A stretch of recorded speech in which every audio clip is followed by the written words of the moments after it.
जय माता रानी दोस्तों, आप सभी का बहुत बहुत स्वागत है आपके अपने चैनल राधा कृष्ण ऑफिशियल में। उम्मीद करती हूँ आप लोग बहुत ही अच्छे होंगे। तो ये बताने के लिए कमेंट बॉक्स में ओम नमः शिवाय जरूर लिखिएगा। तो चलिए दोस्तों, आज हम इस वीडियो में फाल्गुन मास महात्म्य के 12वीं अध्याय की कथा सुनेंगे। तो कथा आप लोग पूरा जरूर सुनिएगा और कथा सुनने के बाद आप लोग वीडियो को लाइक और चैनल को सब्सक्राइब जरूर कर दीजिएगा। तो चलिए सुनते हैं आज का महात्म्य।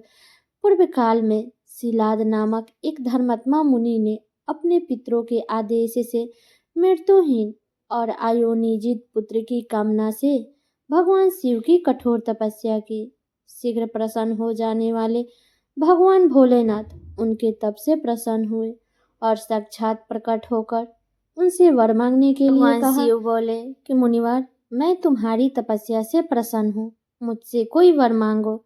शिलाद मुनि बोले, भगवान, यदि आप मेरी तपस्या से प्रसन्न हैं तो मुझे यह वर दीजिए कि मुझे आपके समान ही मृत्युहीन आयोनिज पुत्र प्राप्त हो।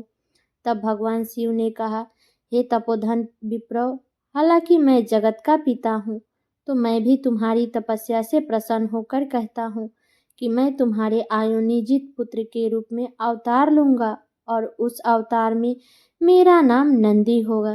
ऐसा कहकर भगवान शिव अंतर्धान हो गए। कुछ समय बाद यज्ञवेताओं में श्रेष्ठ शिलाद मुनि यज्ञ करने के लिए यज्ञ क्षेत्र जोत रहे थे।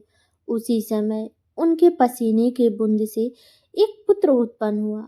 वह बालक सूर्य के समान प्रभावशाली, त्रिनेत्र, जटा, मुकुटधारी, त्रिशूल आदि से युक्त था तथा चतुर्भुज रुद्र के रूप में मुनि दिखाई दिया। उसे देखते ही शिलाद मुनि को बड़ी प्रसन्नता हुई।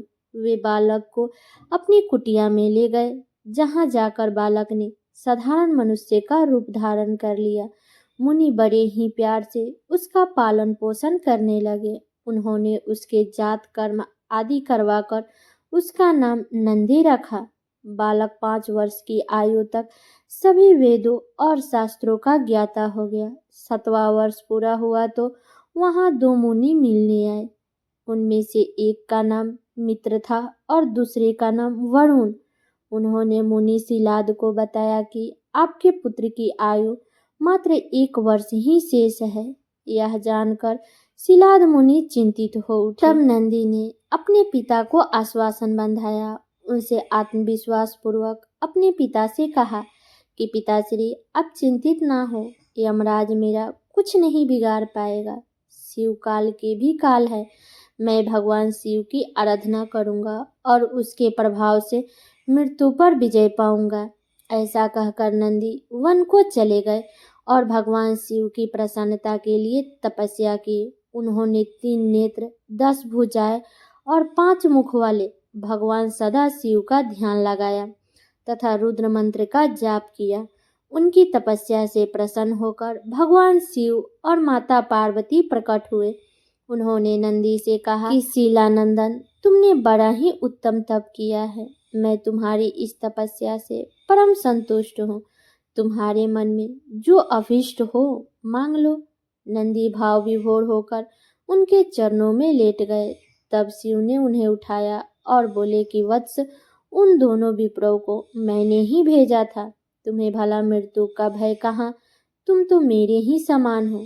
तुम अजर अमर, दुख रहित और अक्षय होकर मेरे गण नायक बनोगे। तुम में मेरे ही समान बल होगा। तुम सदा मेरे पार्श्व भाग में स्थित रहोगे। मेरी कृपा से जन्म जरा और मृत्यु जैसा विकार तुम्हारे शरीर का स्पर्श भी नहीं कर पाएगा। ऐसा कहकर दयालु भगवान शिव ने अपने गले की कमल माला उतारकर नंदी के गले में डाल दी। उस माला के पड़ते ही नंदी 3 नेत्रों और 10 भुजाओं वाले हो गए। फिर भगवान शिव ने अपने गण अध्यक्ष के पद पर उनका अभिषेक किया। नंदी शिवगणों में सर्वश्रेष्ठ हो गए। तो ये है भगवान शिव की महिमा। तो सब लोग बोलिए शिव शंकर भगवान की जय। तो ये कथा मेरी यहीं तक का था।